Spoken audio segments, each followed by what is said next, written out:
Thank you very much. Abare Saleo, good afternoon. President Ruto, governors, distinguished guests, the best sentence in the English language, all protocols observed. It is a pleasure to be in Eldoret at this Devolution Conference, my first, and I'm delighted to have this opportunity to speak to you today.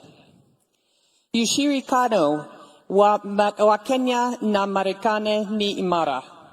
Umajengwa kwa miaka 60 ya maendeleo na maslahi ya pamoja.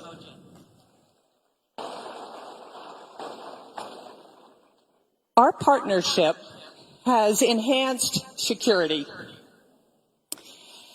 and improved the lives of Kenyans and Americans. Since I arrived in Kenya, my team and I have been focused on strengthening the U.S.-Kenya trade investment relationship in coordination with the Kenyan government. The presentation that you are about to hear is one that I have given many times over the past several months to encourage businesses to invest in Africa and Kenya. I want you to hear the pitch too, and hope that you use the data for your own pitches. And I welcome you to add your county to this story. And the story is why Africa, why Kenya, and why your county, whether that's Homa Bay or Kilifi or Nairobi or Mombasa. Let us seize this moment to increase bilateral trade and investment to all our citizens. Now, just after I arrived, it became clear to me we needed to update the narrative on Africa. For example, when I was a CEO, I'll be honest, I probably thought about Africa 1% of the time. Many businesses I managed were elsewhere. But if I were back in the boardroom today, Africa would be on my radar for two very simple reasons: supply chain diversification and net zero emissions. If the war in Ukraine and the COVID pandemic taught us anything from a business perspective, it taught us that single sourcing your supply chain from any one country is not smart. Single sourcing is a recipe for supply chain disruption and shortage. Today, every company is looking for new places to diversify their supply chain. Now, what the war in Ukraine and the pandemic did to spur supply chain diversification, climate change has done for energy use. Businesses are pushing for net zero emissions to meet their climate change mitigation goals. And Kenya, as you know, generates 93% of its electricity from renewable sources, and this percentage is only going to go up with geothermal, solar, and wind investments. And to further emphasize this point, ponder these words from a CEO of a major consumer tech company who I hope to bring to Kenya. He said, "Supply chain diversification is now an essential element of our business, and so is the need to be totally green. In that sense, Kenya seems to offer us a 1-2 punch for success." Now, at the embassy, we've been doing a lot of trade and investment data analysis since my arrival. And what I have learned has been surprising and paints a far more dynamic business outlook for Africa than most Americans understand. And here are some data points that I found particularly interesting, and ones that I share often with American businesses. Why Africa is the first question American businesses have. By 2015, 1 in 4 humans, a quarter of the world's population, will live on the African continent, and 1/3 of the working age people will live on the African continent. It's the youngest population on the world. 60% of the population is under 25. And in my view, Africa is the last and largest emerging market and offers the last big supply chain and consumer prospects, much like the opportunities we saw in Southeast Asia 20 years ago. Now that's how I'm talking about Africa to U.S. businesses. Let's zoom in on how I'm talking about why Kenya should be everyone's destination in Africa. Kenya is the most stable democracy in Africa. Kenya is the gateway to the East African market of almost 500 million consumers. Kenya is the regional logistics hub. Kenya is the leading regional financial hub. And Kenya, with its Silicon Savannah and super smart engineers, is the region's ICT hub. Kenya is a leading destination for foreign direct investment and venture capital. And Kenya has a young, educated, entrepreneurial, and English-speaking workforce.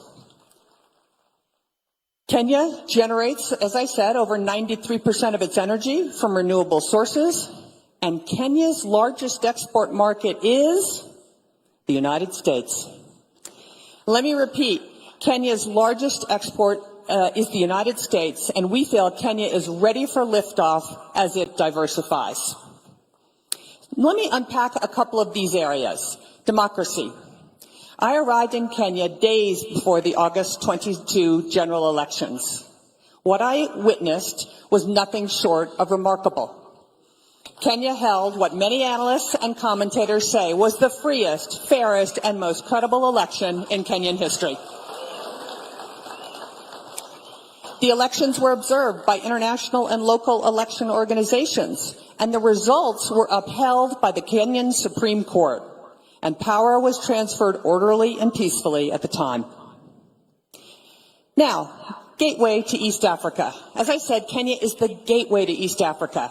80% of East African regional trade passes through Kenya's Mombasa port.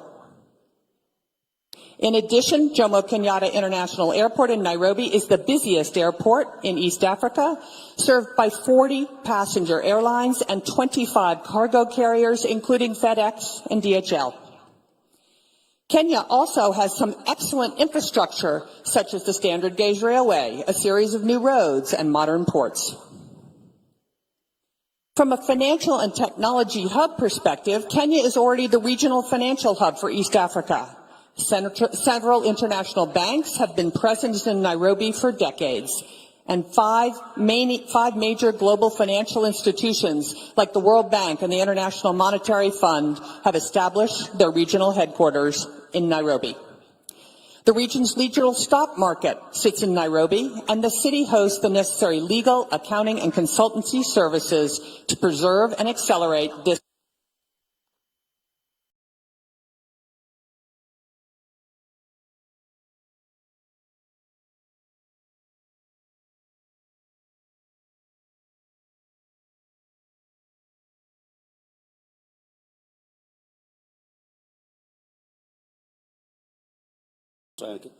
There we go. Okay, great. Thank you.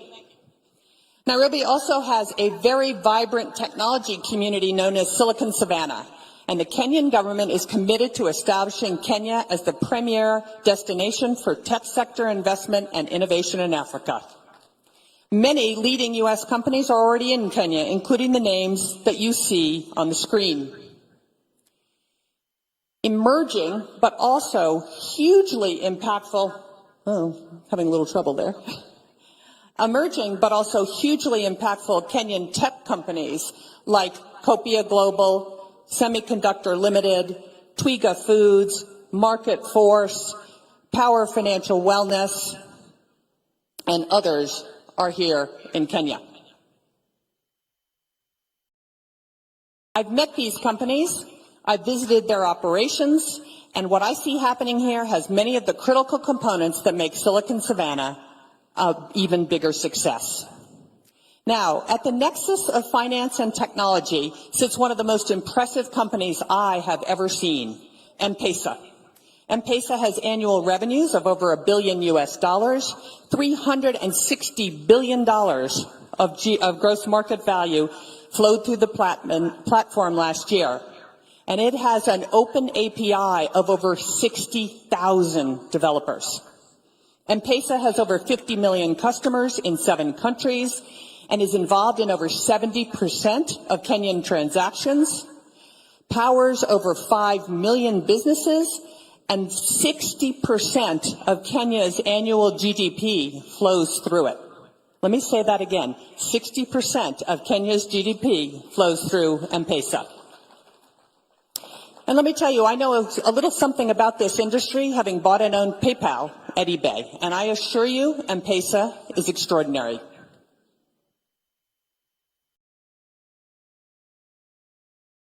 M-Pesa alone demonstrates the brilliant business minds at work in Kenya devising African solutions to global problems. Foreign direct investment and venture capital, Kenya has attracted significant foreign direct investment and is a leading destination for venture capital. Interestingly, when venture capital flows decreased 35% globally last year, total funding in Africa actually increased 8%. Even more impressive, while venture capital to Nigeria was down 36% and essentially flat in South Africa, funding to Kenya increased by 33%. You go, Kenya. Adjusted for GDP, Kenya receives significantly more venture capital than anywhere else on the continent, generating roughly triple the venture capital to GDP ratios of Nigeria, Egypt, and South Africa. Unlike its continental competitors who attract predominantly fintech-led investments, Kenya venture capital flows are more diverse, led by e-commerce and clean tech, followed by fintech, agritech, and enterprise investments. And what's even more unique for Kenya, in 2022, Kenyan women-founded startups raised $146 million in equity, more than any other country on the entire continent. As I said, more than 90% of Kenya's on-grid electricity is currently generated from renewable sources, primarily geothermal, wind, and solar.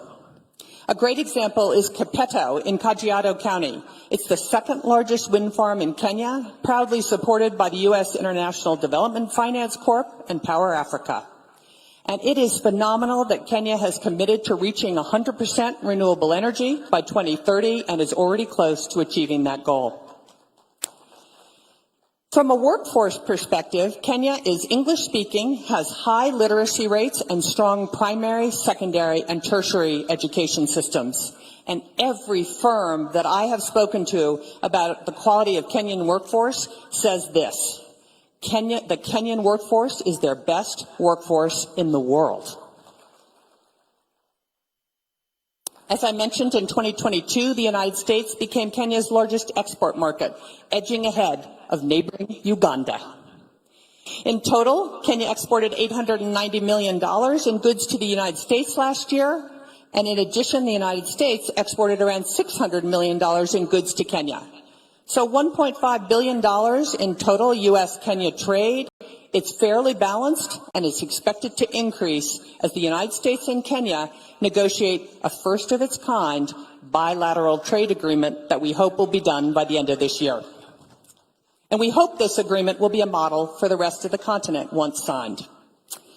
So now you know why I am so enthusiastic about the Kenyan prospects and the Kenyan investment climate.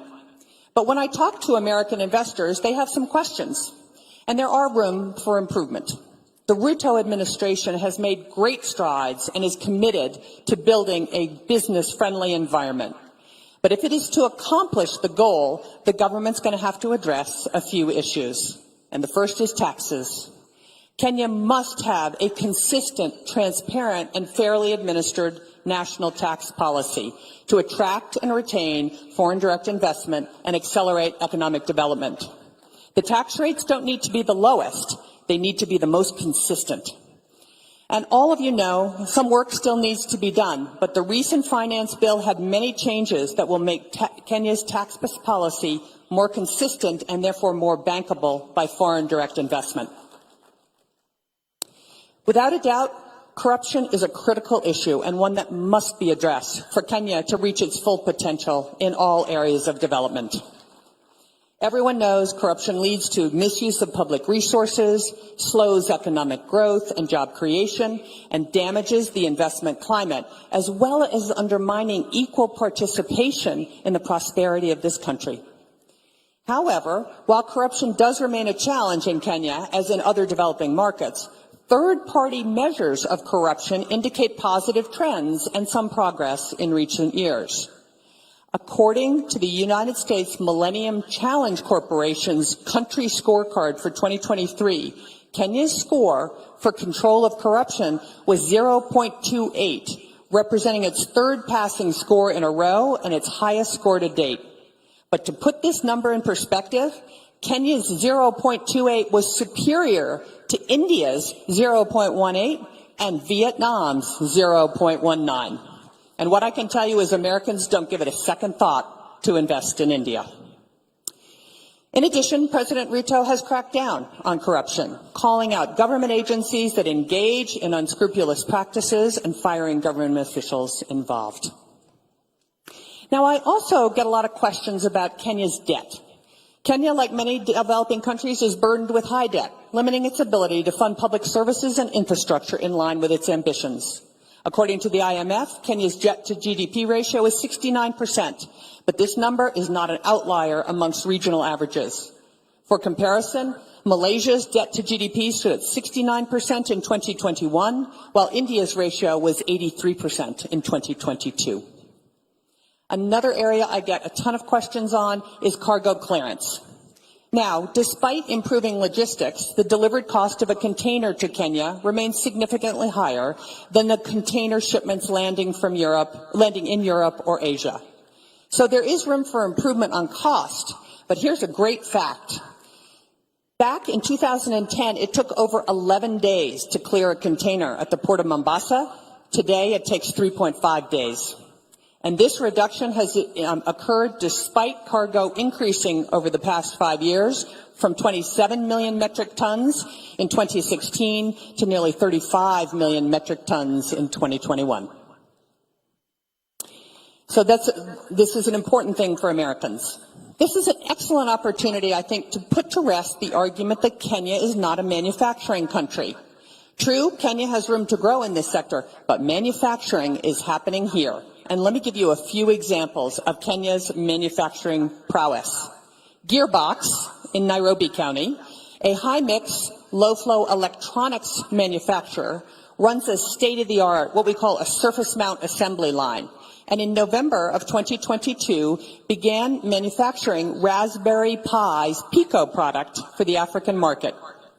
Gearbox's production quality, catch this, meets or exceeds that of Raspberry Pi's other production sites in Wales and Japan, producing a first-pass yield of 99.6%. Semiconductor Technologies, a U.S.-owned semiconductor manufacturing and nanotechnology company in Nyeri County, is growing rapidly and has hired more than 80 Kenyan engineers in the last 12 months.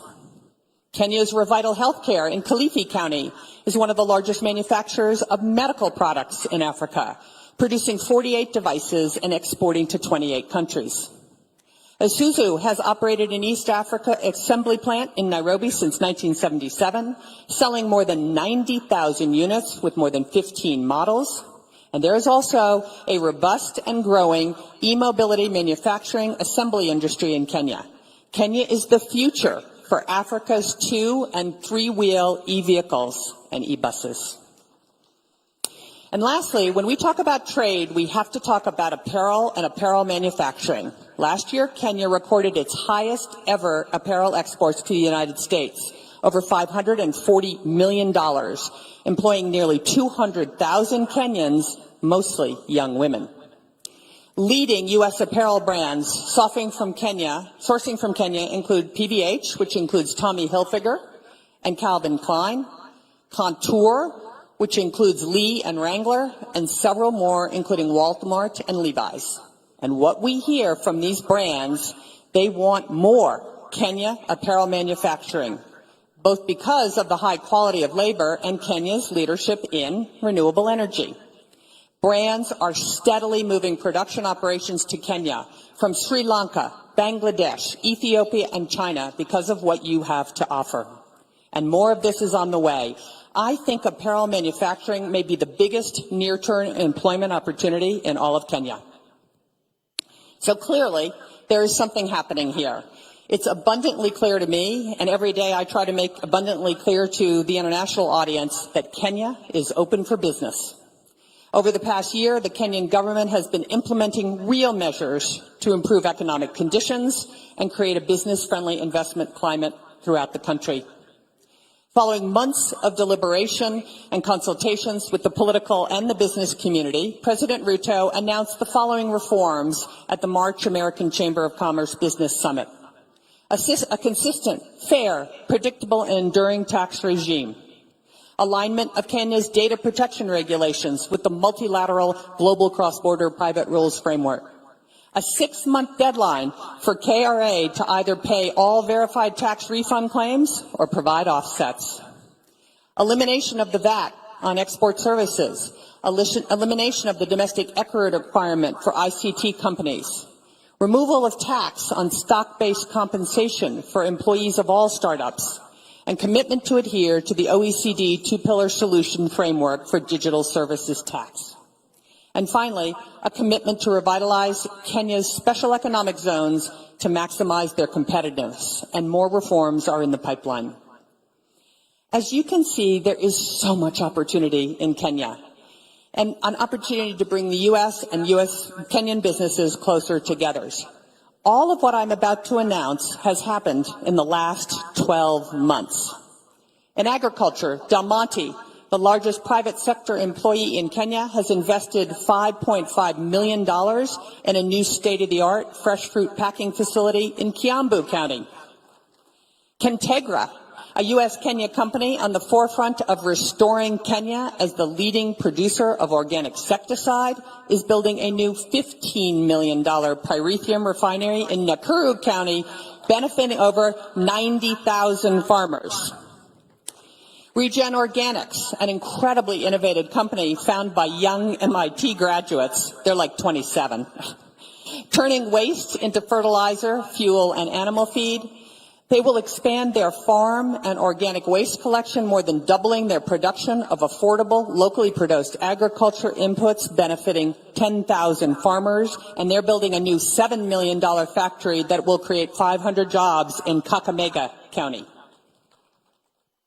In apparel, the industry that continues year-on-year expansion, new partnerships have been launched with several leading manufacturing companies, including MAS and Mega, Coast Apparel, and UAL, and they will create at least 20,000 additional jobs and increase exports by 200 million in the next year. Many of these investments are in Machakos County. Best Corporation, also in Machakos, will launch a new apparel manufacturing facility in mid-2023 with plans to hire 2,400 new employees. And NextGen will build a state-of-the-art apparel labeling and packaging facility that has already broken ground and will be operational in September. In ICT and innovation, CCI Global, the largest business process outsourcing company in Kenya, has doubled its workforce to 8,000. In the next 6 months, they'll add 4,000 jobs in Kenya, in Kiambu County, for American clients like United Airlines, Spirit Airlines, JetBlue, AT&T, and Shipt. In energy, Milele Energy, a U.S. company, just concluded a deal to acquire part of the Turkana wind power project, one of the largest in Africa, and producer over 20% of Kenya's electricity in 2022, with huge plans for expansion. And last but certainly not least, in the medical pharma industry, the government of Kenya and Moderna finalized an agreement to build a new $500 million vaccine manufacturing facility in Kiambu County. This will be the only such facility on the African continent for Moderna and their first factory outside the United States. Moderna's investment should be a catalyst for the medical industry in Africa, producing over 500 million vaccines a year. All of this has happened in the last 12 months. So all you need to do, Mr. President, is do that again in the next 12 months. And there are more exciting developments happening every day. American sports associations like the NBA, the NFL, Major League Baseball, Major League Soccer, and the entertainment icon, the Grammys, are all currently looking for a home in Kenya. And the television and movie industries are discovering Kenya too. Everyone thinks Nigeria has the market on this, but just look at the fact that Kenya now has a Real Housewives of Nairobi.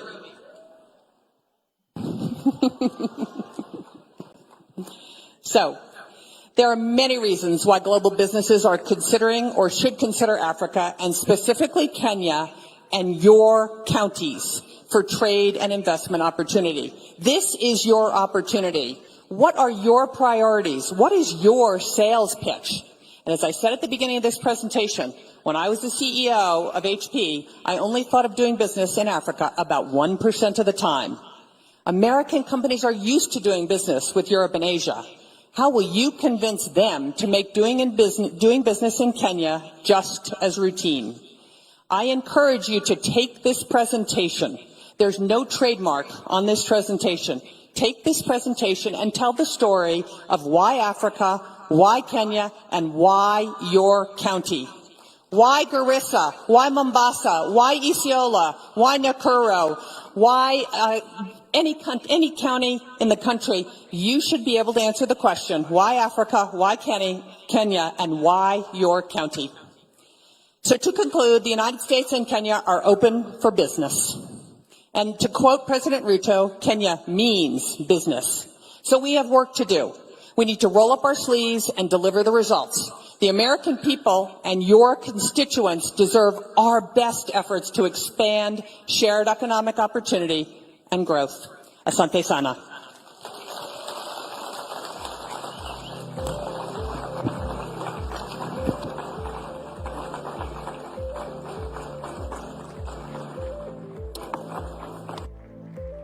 You will all agree.